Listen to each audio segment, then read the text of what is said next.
출애굽기입니다. 주보에 좀 오타가 있습니다. 죄송합니다. 출애굽기 화면 보시면 됩니다. 출애굽기 35장 30절부터 35절까지 말씀입니다.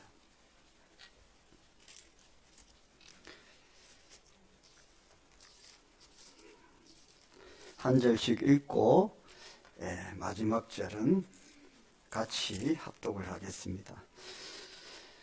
모세가 이스라엘 자손에게 이르되 볼지어다 여호와께서 유다 지파 훌의 손자요 우리의 아들인 브살레를 지명하여 부르시고 하나님의 영을 그에게 충만하게 하여 지혜와 총명과 지식으로 여러 가지 일을 하게 하시되 금과 은과 노스로 제작하는 기술을 고안하게 하시며 보석을 깔아 물리며 나무를 새기는 여러 가지 정교한 일을 하게 하셨고 또 그와 단 지파 아히사막의 아들 오홀리압을 감동시키사 가르치게 하시며 지혜로운 사람을 그들에게 충만하게 하사 여러 가지 일을 하게 하시되 조각하는 일과 세공하는 일과 청색, 자색, 홍색 실과 가는 배실로 수놓은 일과 짜는 일과 그 외에 여러 가지 일을 하게 하시고 정교한 일을 고안하게 하셨느니라.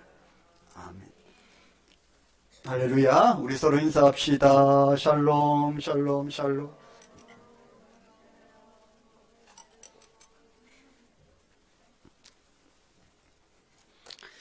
진주 동안 잘 계셨습니까? 네.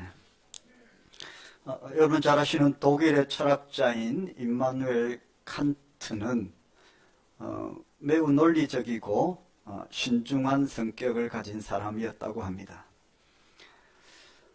너무 논리적이고 너무 신중해서 좀 탈이죠. 그래서 어떤 결정을 할 때에 너무 신중하고 깊이 있게 그렇게 생각을 하다 보니까 때를 놓칠 때도 많고 그게 어떤 면에서는 큰 장점인데 또 어떤 면에서 너무 지나치니까 또 삶의 어려움을 겪는 일도 있었다고 합니다. 칸트에게는 사랑하는 여성이 있었는데 결혼을 해야 되는데 이 칸트가 너무 신중하고 논리적이기 때문에 그 결혼에 대해서도 좀 너무 주저하고 망설이고 그런 성격이 있었습니다. 그래서 그 목마른 사람이 우물 판다고 여성이 자매가 먼저 청혼을 했습니다. 우리 결혼해야 안 됩니까? 결혼합시다. 그래요? 이제 칸트는 알겠습니다. 알겠습니다 하고 이제 그때부터 결혼에 대해서 논리적으로 분석하기 시작했습니다. 결혼이란 무엇인가? 책을 읽고 결혼의 장점과 단점 여러분은 잘 아시죠? 네. 이제 책을 읽고 분석하기 시작했습니다. 공부를 하기 시작했습니다. 결혼이란 무엇인가? 결혼을 하면 어떤 점이 좋은가? 결혼하면 어떤 점이 안 좋은가? 또 결혼을 하게 되었을 때 내가 어떻게 해야 되는가? 막 연구를 하기 시작했습니다. 그의 성격 그대로 신중하게 깊이 있게 논리적으로 아주 구체적으로 연구를 하기 시작했습니다. 그리고 칸트가 마침내 결론을 냈습니다. 결혼해야 되겠다. 결혼해야 되겠다. 결혼이 단점도 있지만은 그래도 결혼이 좋은 점이 많다. 결혼해야 되겠다. 결심을 하고 사랑하는 여인의 집으로 찾아갔습니다. 청혼을 하기 위해 찾아갔어요. 문을 두드렸습니다. 그녀의 아버지가 나왔습니다. 얘기했습니다. 누구시오? 저는 칸트라고 합니다. 당신의 딸과 결혼하기 위해 왔습니다. 청혼을 하려고 왔습니다. 아버지가 이렇게 얘기했습니다. 좀 빨리 오지. 우리 딸은 애가 셋이오. 이미 많은 시간이 지난 거예요. 여러분, 많은 사람들이 우리가 믿음 생활을 할 때에 너무 머리로만 하려고 하는 경우가 있어요. 그래서 우리의 믿음 생활은 가슴으로 하는 거죠. 너무 논리적이고 너무 신중하다 보면 가슴은 바로 느끼는 건데요. 오늘 이 예배의 자리가 가슴으로 느껴지는 그런 깊이 있는 은혜의 자리가 되시기를 주님의 이름으로 축원합니다. 요즘은 기술이 굉장히 발달해서 이동식 주택도 있더라고요. 다 지어가지고 이렇게 막 크레인으로 실어서 탁 그대로 내려놓더라고요. 이제 그걸 이동식 주택이라고 하더라고요. 그거를 이제 다시 매매할 수도 있고, 그 TV에 보니까 그런 이동식 주택의 장인인데 그 일에 장인이 되어서 갑부가 된 사람을 소개하는 프로그램인데 그걸 본 적이 있습니다. 참 좀 저는 신기하더라고요. 이 집을 옮겨 다닌다는 게 저는 이해가 안 되는데, 근데 그 집을 만들어서 집을 그냥 차에 싣고 다니면서 원하는 장소에 그냥 탁 내려주면 그게 집이 되는 거예요. 기초공사 좀 하고. 소위 말하는 이동식 주택이라고 하는데, 구약시대의 구약교회는 이동식 교회였습니다. 뭐였죠? 성막이었죠. 오늘날의 이 교회가 세워지기 전까지 성막, 초막, 장막이라고 하는데, 구약교회는 다 이동, 말하면 쉽게 말하면 텐트였어요. 텐트. 빅 텐트. 큰 텐트였습니다. 그 구약교회, 구약시대의 성도들은 그 텐트를 치고 그곳에서 예배를 드리고, 또 하나님께서 장막 걷어, 텐트 걷어 이렇게 말씀하시면 그 텐트 교회를 걷어서 다시 광야를 또 행진하고, 또 하나님께서 됐어 이곳에서 텐트 쳐 하면 또 그곳에서 텐트를 치고, 그 장막이 교회였습니다. 교회였죠. 이동식 교회였습니다. 구약교회는 하나님께서 그렇게 디자인을 하셨고, 아무리 텐트 교회라고 해도 여러분 구약 성경을 보시면 출애굽기부터 해서 이렇게 계속 보시면 그 구약 교회의 규모가 어마어마합니다. 그냥 우리가 1박, 2박, 3박 하는 그런 텐트 정도가 아니라 수십 미터에 달하는 규모의 텐트입니다. 자, 그런 구약 교회를 하나님께서 두 사람을 세우셔서 디자인하시는데요. 오늘 등장하는 브살렐과 오홀리압이라는 사람입니다. 저는 이 두 사람을 통해서 인사권을 가진 하나님께서 어떻게 사람을 어떤 기준에 의해서 세우시는지를 저와 여러분 함께 은혜 나누기를 원하는 것입니다.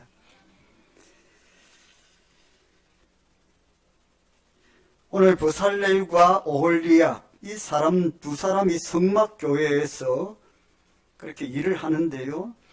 성막교회의 그 구약시대 어마어마한 그 교회를 디자인하고, 또 그 안에 들어가는 정거궤, 언약궤, 속죄소, 진설상, 이 모든 것들을 디자인하고 만드는 일을 합니다. 직업으로 말하면 건축장인이라고 할 수 있고 디자이너라고 할 수 있는데, 지금 여기는 이 강대상이라든지 이런 의자라든지 성전의 교회의 문이라든지 이 모든 것을 만들고 또 고치고 한 사람이 이 두 사람이에요. 참 귀한 일을 했죠. 주의 몸된 교회의 그 성막교회를 맡아서 책임지고 건축하고 디자인하고 만들고 한 사람들인데, 그러면 하나님께서는 일하실 때에 일꾼들을, 동역자를 세워서 일하신다는 겁니다. 하나님의 일하시는 방법이 그렇습니다. 저와 여러분이 잘 아시는 것처럼 하나님은 전지전능하십니까? 하나님은 무소부재하십니까? 하나님은 전지전능하세요. 말씀으로 이 우주를 창조하신 분이십니다. 그분의 능력에, 손에, 팔에 안 될 것이 없습니다. 그런데 성막교회든 오늘날의 이 신약교회든 하나님이 말씀으로 다 창조하실 수 있고 만드실 수 있고 디자인하실 수 있지만 하나님께서 하나님의 역사를 이루기 위해서 일하시는 방법은 하나님께서 사람을 세워서 일하신다는 거죠. 그 하나님의 일하시는 방법 때문에 사실은 저와 여러분이 이곳에 서 있는 겁니다. 하나님이 직접 말씀하셔도 되는데 하나님께서 모세를 세우셔서 택한 백성들에게 말씀을 하도록 하시지 않습니까?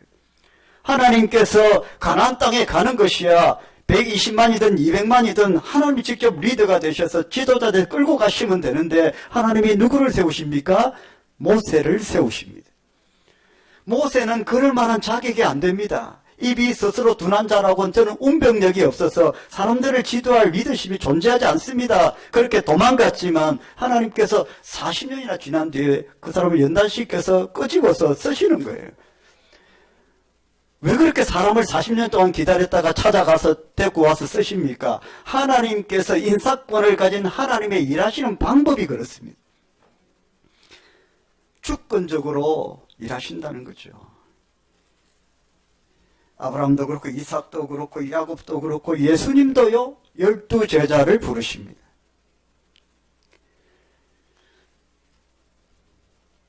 여러분 사도 바울이 부름을 받고 또 하나님의 종으로 쓰임받는 그 장면을 보면 하나님이 일하시는 방법에 대해서 우리가 더 선명하게 보게 돼요. 자, 사도 바울이 다메섹으로 말을 달려갔습니다.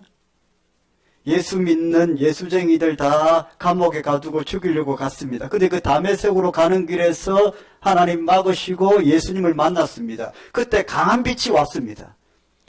사도 바울의 눈이 어떻게 되었습니까? 시력을 잃게 되었습니다. 너무 강한 빛 때문에 사도 바울이 그 자리에서 말에서 떨어지면서 시력을 잃게 되었어요. 자, 그런데 전능하신 예수님께서 부활하신 예수님께서 안수하시면 눈이 떠지겠죠. 그렇게 극한 상황 가운데 세례까지 베푸시면 얼마나 멋진 장면이 되겠습니까? 그런데 하나님께서 그렇게 일하시지 않고 사도 바울을 누구에게 보냅니까? 아나니아에게 보냅니다. 하나님은 또 다른 사람을 준비해 두셨습니다.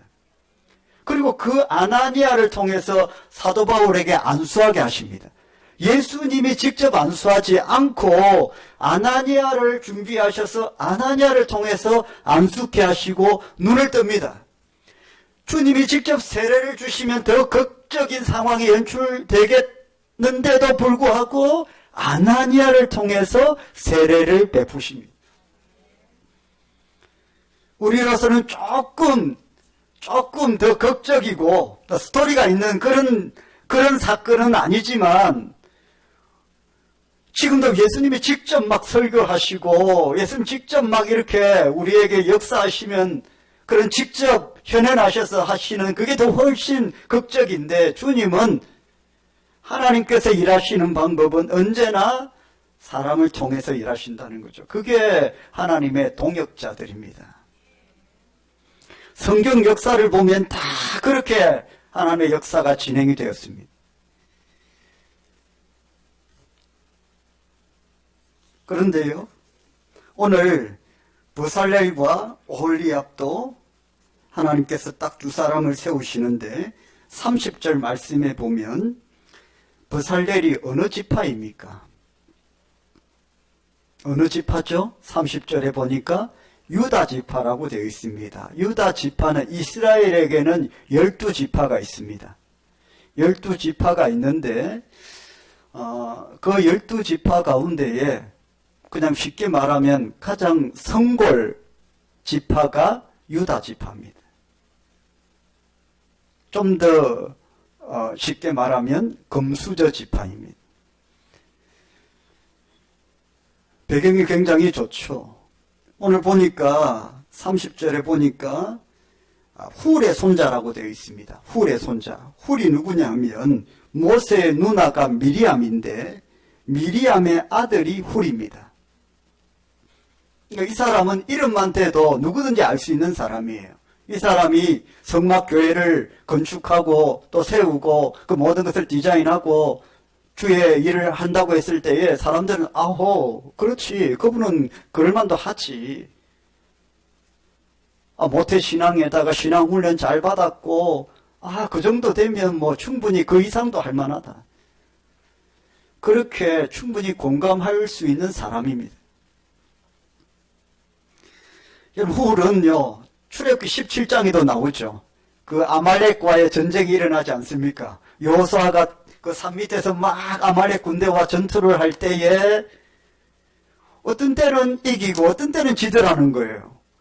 자기들은 열심히 싸우는데 자기들하고는 상관없이 이기고 지더라는 거예요. 사례를 보니까 무슨 일이 나오고 있어요? 모세가 손을 들고 있더라는 거예요. 손을 들고 있을 때는 반드시 싸움에서 이기고 우리가 치고 있는데 막 치고 있어요. 열심히 하고 있는데 치고 있어서 산을 보니까 모세가 손을 내리고 있더라는 거예요. 이거는 그냥 우리 육의 싸움이 아니구나.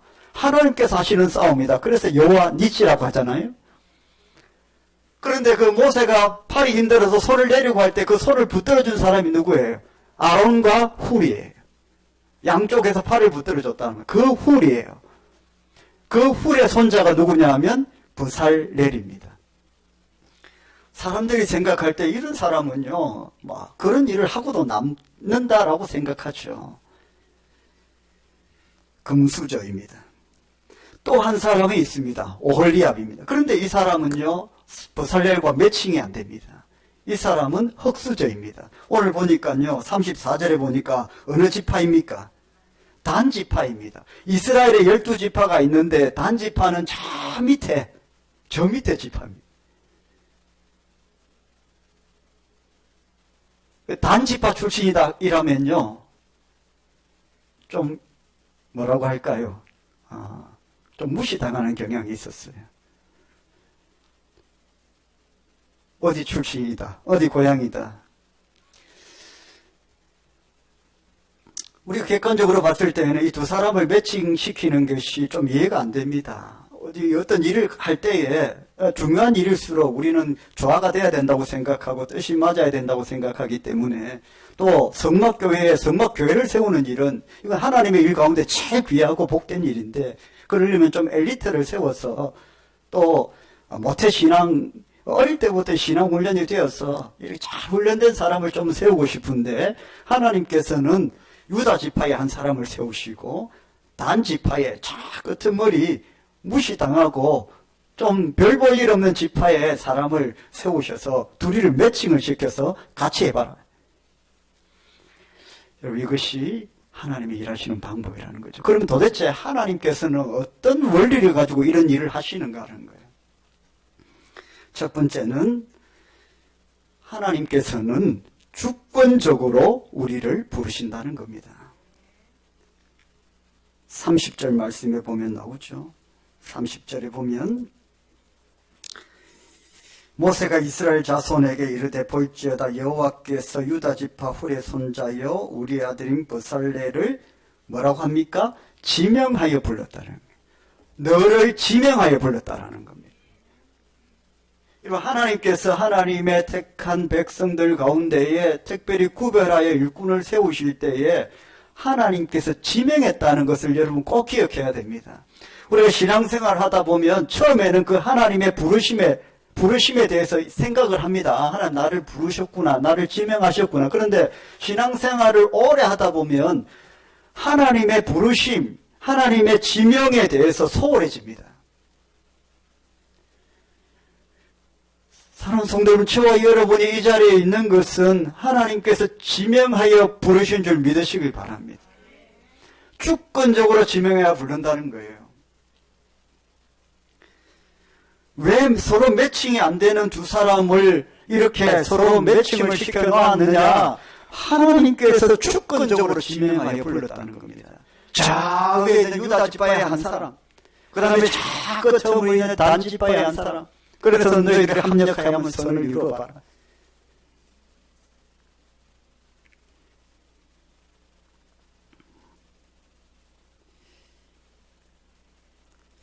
사실 우리 모두가 그렇습니다. 우리가 예수 믿고 구원받아서 하나님의 자녀 된 것은 하나님의 은혜입니다. 우리가 혈연으로 모여 있습니까? 학연으로 모여 있습니까? 지연으로 모여 있습니까? 저와 여러분에게 공통된 분모는 하나밖에 없습니다. 생긴 것도 다 다르고 고향도 다르고 성격도 다르고 우리의 공통 분모는 하나, 예수 그리스도입니다. 저와 여러분은 다 다른데 예수 그리스도를 믿는 그 믿음 하나로 지금 이거 함께 있는 거예요. 그럼 어떻게 저와 여러분이 이곳에 지금 앉아 있는가? 그건 하나님의 은혜라는 거죠. 하나님께서 지명하여 불렀다라는 것은 하나님의 은혜라는 겁니다. 제가 이 기장에 어떻게 오게 되었습니까? 그건 설명할 길이 없습니다. 왜냐하면 연구가 없으니까요. 제가 평생 사는 동안 기장에 한 번도 와본 적이 없는데요. 하나님의 은혜입니다.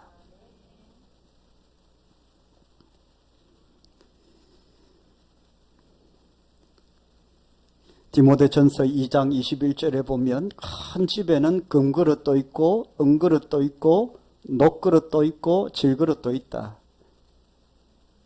그런데 어떤 그릇이 쓰임을 받습니까? 라고 계속되죠. 어떤 그릇이 쓰임을 받습니까? 자신을 깨끗하게 하면 깨끗한 그릇이 쓰임받아요.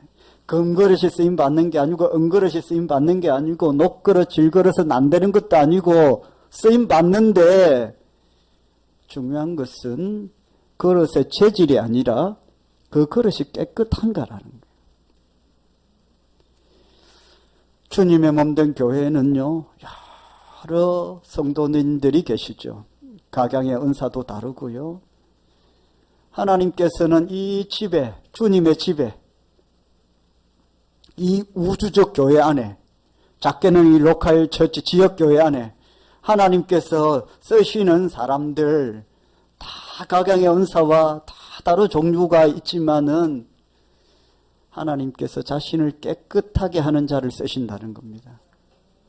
누구든지 자신을 깨끗하게 하면 하나님의 선한 일에 준비함이 됨이라. 할렐루야. 주권적으로 우리를 부르셨다는 거죠. 두 번째는 하나님의 원리가 뭐냐 하면 성령을 부어주신다는 겁니다. 31절의 말씀에 보면 같이 읽어봅시다. 하나님의 영을 그에게 충만하게 하여 지혜와 총명과 지식으로 여러 가지 일을 하게 하시되. 하나님께서는 하나님의 일을 하게 하실 때에 성령을 부어주시다. 하나님의 영을 그에게 충만하게 부어주신다는 겁니다. 하나님께서 저를 목사로 세우셨는데 하나님께서 이 목사의 사명을 감당케 하시려고 성령을 부어주신다는 겁니다. 그런데 여러분 오해하면 안 돼요. 하나님께서 목사에게 목회자의 사명을 감당하게 하시려고 성령을 부어주셨다고 하셨을 때에 성령을 능력으로 착각하면 안 돼요. 그럼 제 능력이 좀 부족한데요. 그럼 전 자격이 안 될까요? 여러분도 마찬가지입니다. 하나님께서 여러분들을 하나님의 동역자로 세우실 때에 하나님께서 성령의 충만함을 주실 때에 그 성령은 여러분에게 마치 죽은 자를 살리고 병든 자를 고쳐내는 그런 능력만을 바라보면 안 된다는 겁니다. 오늘 이 말씀에 하나님께서 성령을 부어주시는 물론 그런 능력도 주시지만 그보다 더 본질적인 하나님께서 성령을 부어주시는 이유는 성령으로 채워져야 하나님의 의도를 알게 됩니다. 여러분 주인의 의도를 알아야 종이 합당하게 일할 게 아닙니까? 부르신 이가 어떤 의도로 어떤 목적으로 부르셨는지를 알아야 그게 합당하게 일할 거 아니에요. 임금을 주고 사람을 채용했는데 주인은 이런 일을 하기를 원하는데 그 주인하고 상관도 없이 아무 일이나 해버리면 나중에 월급을 줘야 되면 이게 합당합니까? 부른 사람의 마음에 합당하게 일을 해야 되겠죠. 성령으로 충만해지면 어떻게 된다는 거예요? 하나님의 의도와 하나님의 목적을 알게 된다는 거예요. 내가 무슨 죽은 자를 살리고 귀신을 쫓아내고 이런 능력들만 생각하지 마시고요.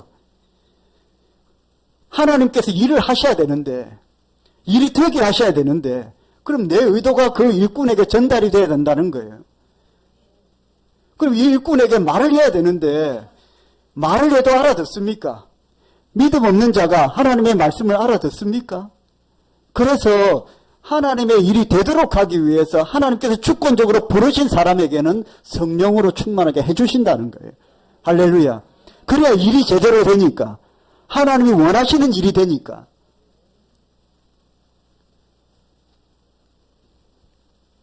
사람의 병을 고치고 귀신을 쫓아내고 무슨 역사를 이루는 것은 그 이유입니다. 하나님의 뜻과는 상관없는 기적이 무슨 의미가 있습니까? 요한복음 9장에 그러잖아요. 날 때부터 소경된 자가, 내가 소경된 이유는 뭐 때문이냐? 예수님의 제자들이 계속 얘기하잖아요. 네가 업보가 있어서 그렇다. 너희 조상들이 잘못해서 그렇다. 너희 부모가 죄를 지어서 그렇다. 하나님께서 그 날 때부터 소경된 사람을 눈뜨게 해주신 이유가 뭡니까? 하나님의 의도가 뭡니까? 그를 통해서 하나님의 일을 나타내고자 하시냐. 할렐루야. 아무리 눈이 뜨고 기적이 일어나도 하나님의 뜻과 상관없으면 그게 무슨 의미가 있습니까? 여러분, 저와 여러분이 성령 충만해야 되는 이유가 있다면 무슨 큰 기적을 일으키는 게 아니라 하나님의 마음을 알기 위해서인 거예요. 그 마음을 알아야 됩니다. 부모의 마음을 아는 자식은 참 사랑스럽더라고요. 무슨 말 한마디만 해도 그 뜻을 헤아리는 자녀들은 참 복스럽더라고요. 하나님의 말씀을 우리가 잘 헤아리고 하나님의 뜻을 따라 잘 쫓아가는 것이 하나님 보시기에 얼마나 복스럽겠습니까? 두 손들어 축복하지 않을 수 없습니다. 그런 복받는 성도들 되시기를 주의 이름으로 축원합니다. 또 하나는요, 하나님의 원리는 고안하게 하셨다라는 말씀이 나오는데 32절에 나옵니다. 32절에 보면요, 같이 한번 읽어볼까요? 금과 은과 노수로 제작하는 기술을 고안하게 하시며, 35절에도 나옵니다. 35절 맨 밑에 나와요. 맨 뒤에 뭐라고 나왔냐 하면 정교한 일을 고안하게 하셨느니라. 고안하게 하셨다라는 것은 원어의 더 근접한 해석은 아닙니다. 원어에 좀 더 접근해서 우리가 쉽게 해석하면 생각나게 하셨다라는 뜻이 됩니다. 자, 하나님께서는요, 자, 여러분, 이 정교한 일이라고 했어요. 큰 틀에서 성막교회를 짓는 큰 부분들은 어느 정도 윤곽이 잡힐 수 있어요. 그러나 우리가 무슨 일이든 세부적으로 들어가면 우리의 창의성이 요구됩니다. 무슨 일이든 다 그렇습니다. 공부도 그렇고 또 세상 일도 그렇고 큰 틀에서 어떤 정해진 틀 안에서 우리가 일은 할 수 있는데, 그 틀은 우리가 쉽게 그냥 틀 안에서 살 수 있는데, 좀 더 어떤 성과를 내기 위해서는, 어떤 남들보다 다른 열매를 맺기 위해서는 우리의 창의성이 요구돼요. 독창성이. 모든 게 다 그렇죠. 그런데 그런 부분들은 생각을 해야 돼요. 그 지금 버살레가 오홀리압에 뭐 했다는 거, 고안했다라고 말을 하잖아요. 고안했다. 그러니까 뭔가를 생각해낸 거예요. 큰 틀에서의 성막교회를 지어놓고 그 안에 들어가는 강대상, 의자, 이런 모든 것들을, 언약궤, 속죄소, 진설병상, 이런 모든 것들을 어떻게 할까? 생각해야 된다 아닙니까? 생각. 근데 생각을 해야 되는데 내 욕심대로 내 마음대로 할 수 있습니까? 그래서 이 고안하게 하셨다, 생각하게 하셨다라는 이 말씀에 기초를 둬야 될 것이 뭐냐 하면 말씀과 기도입니다. 여러분, 언약궤, 속죄소, 정거궤, 이거를 그냥 내 마음대로 할 수 있습니까? 하나님의 말씀과 기도 위에 가능한 것이죠.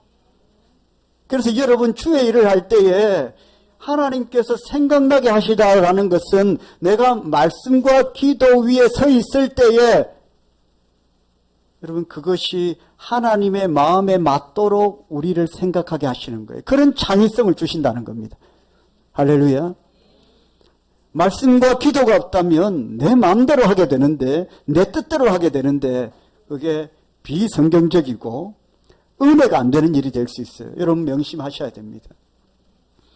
우리가 교회를 할 때 우리도 아마 버살렐과 오홀리압처럼 아마 서로 매칭이 안 되는 사람들끼리 함께 뭉쳐 있는지도 몰라요.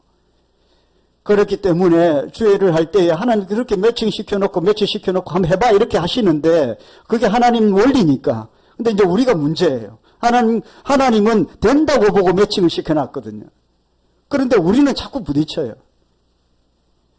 왜 그러냐면 하나님의 마음, 하나님의 의도를 우리가 먼저 알아야 되고 그 누군가는 성령으로 충만해지지 않은 상태이고 또 하나는 바로 말씀과 기도 위에 하나님께서 생각을 주셔야 되는데 어떤 사람은 그 말씀과 기도 위에 하나님의 마음을 담고 하나님의 마음으로 생각하는 사람이 있는가 하면 또 어떤 사람은 전혀 말씀과 기도 위에 있지 않아서 내 생각과 내 의견이 많이 나와서 결국에 이 영적인 부분이 부딪히는 거예요.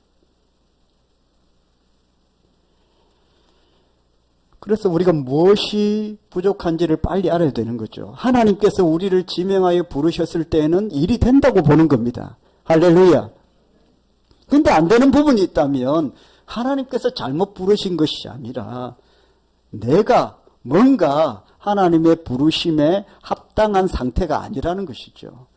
하나님의 의도와 하나님의 목적을 지금 내가 잘 이해하지 못하고 있다는 것입니다. 그러면 어떻게 됩니까? 하나님의 목적과 의도대로 내가 하지 못하고 이해하지 못한다면 사사시대처럼 각기 자기 소견대로 할 수밖에 없어요. 하나님은 된다고 매칭을 시켜놨는데 그리고 성령을 주어서 내 의도를 알도록 하셨는데 우리가 자기를 깨끗하게 하지 못하면 쓸 수가 없는 그릇들처럼 우리가 그런 말씀과 기도 위에 서는 노력들, 그 진실한 노력들이 없다면 우리 안에서 그런 어려움을 겪게 된다는 것입니다. 아무리 생각을 해도 하나님의 방법이 생각이 안 나는 거예요. 그러면 어떻게 합니까? 내 경험과 철학대로 하는 거죠.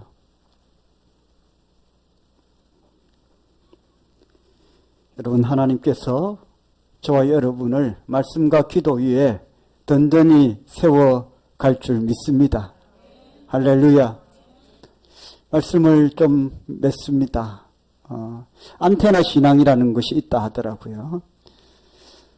저는 이렇게 여러분에게 한번 비유를 하려고 좀 고민해 봤습니다.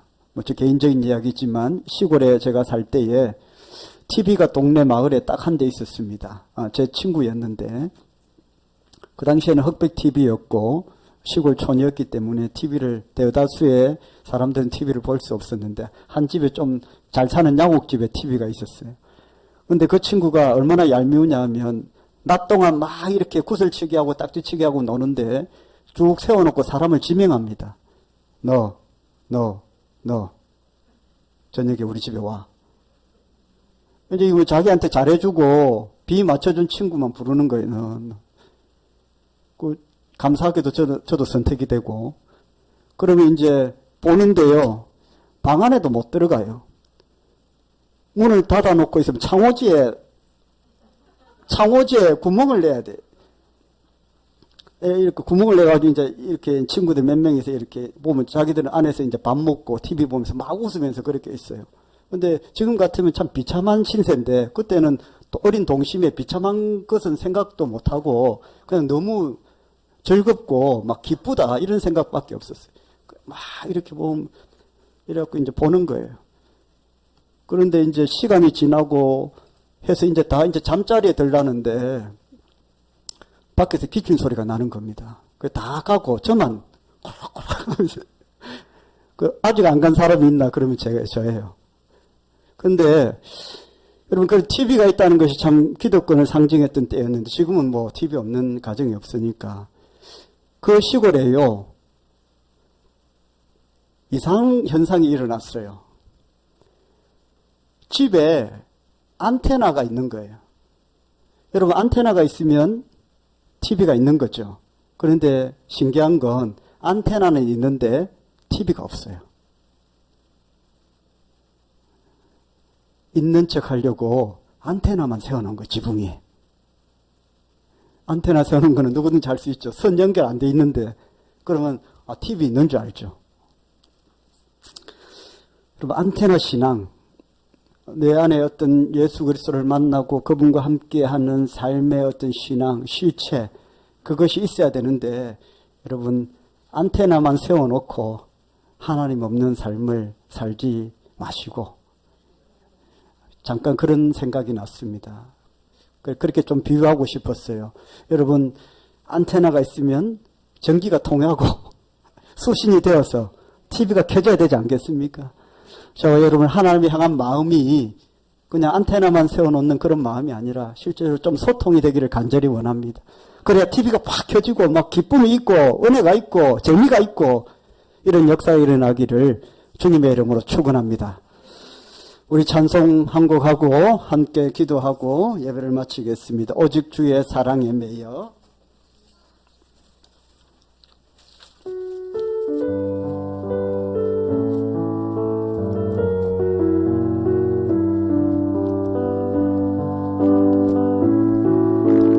오직 주의 사랑에 매여.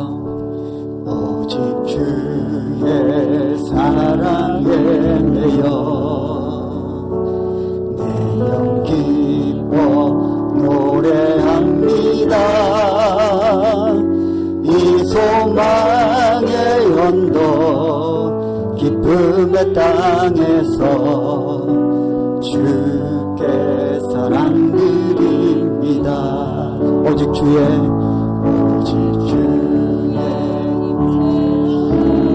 내 영 기뻐 찬양합니다. 내 영 기뻐 찬양합니다. 이 소명의 언덕 거룩한 땅에서 주께 경배드립니다. 아멘. 주께서 주신 모든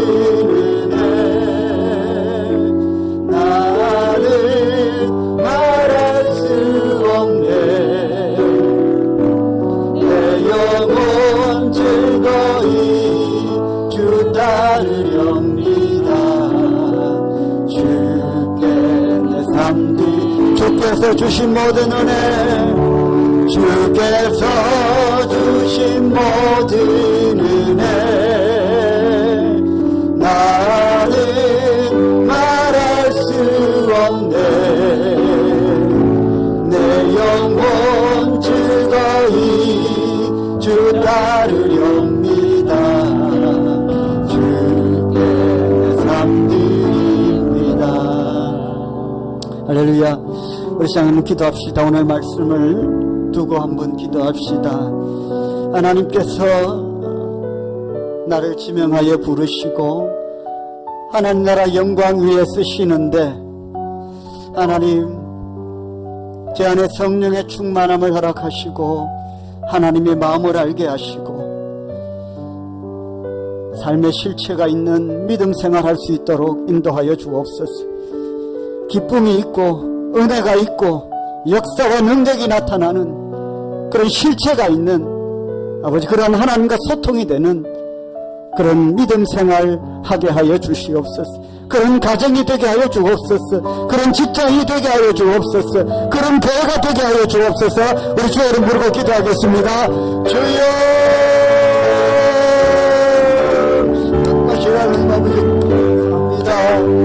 하나님께서 우리를 부르시고 지명하여 하나님의 택한 자녀로 삼아주시고 성령의 말씀으로 은혜의 말씀으로 십자가의 능력과 은혜로 늘 충만하게 채워주셔서 늘 주님 곁에 서게 하여 주셨는데 하나님 지명하여 부르신 일꾼 삼아주신 하나님의 의도와 목적과 하나님의 계획을 바라봅니다.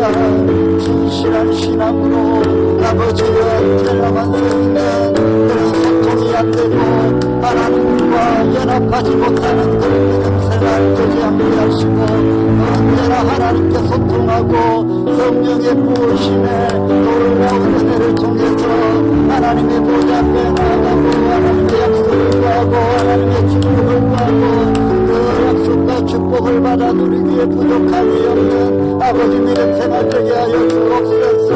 가정 가운데 하나님께서 통케 하시고 가정을 통해 하나님 이루실 것들을 믿음으로 바라보게 하시고 하나님의 마음에 합당한 가정이 되게 하시며 일터와 직장에도 아버지 하나님의 마음을 부어주셔서 하나님의 의도와 목적에 합당하게 아버지 믿음으로 아버지여 소통하며 나아갈 수 있는 성령의 하나님 이름 부으시며 내가 있는 아버지 교회 되게 하여 주시고 역사하여 주시옵소서. 살아계신 하나님 감사합니다. 아버지께서 우리를 세우시고 우리를 하나님의 일을 하도록 하실 때에 하나님의 특별한 간섭과 은혜가 있는 줄 믿습니다. 부르심의 사명을 쫓아가게 하시고 일하시기 위해서 우리를 부르셨사오니 하나님의 목적과 의도를 잘 알게 하시고 하나님의 마음을 잘 분별하게 하셔서 하나님의 뜻에 합당하게 섬겨나갈 수 있도록 인도하여 주시옵소서. 하나님의 일을 하게 하시도록 성령을 부어주신 줄 믿습니다. 저희들에게 성령을 부어주셨는데 저희들에게 성령의 충만함이 없어서 성령이 사그러들어서 하나님의 일을 가로막고 있고 하나님을 합당하게 하지 못할 때에 아버지 우리가 더욱더 말씀과 기도로 주신 성령을 충만하게 일으켜서 하나님의 역사를 이루고 하나님과의 그 소통과 채널이 아버지 연결이 되어서 그냥 형식적으로 하나님과의 그 관계 안에 있는 것이 아니라 말씀과 기도 위에 영적인 채널이 통해서 아버지 마침내 소통이 되고 삶의 역사가 있고 기쁨이 있고 아버지 그런 은혜가 저희들에게 있게 하여 주시옵소서.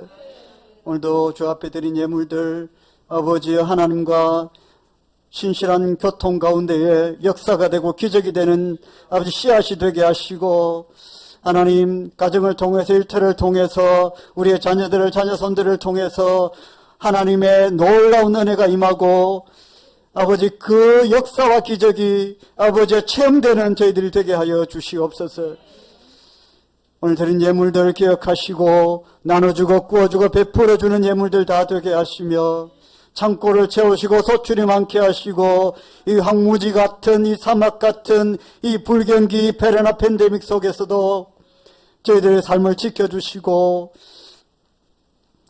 사르밧 가부의 그 섬김을 통해서 하나님께서 평생을 채워주신 것처럼 성도들의 믿음의 가정을 아버지여 부족함이 없는 물질로 건강으로 충만하게 채워주실 줄 믿습니다. 하나님 역사하여 주시고 또 한 주 동안 달려나갈 때에 주께서 힘 주시옵소서. 예수님의 이름으로 기도드립니다.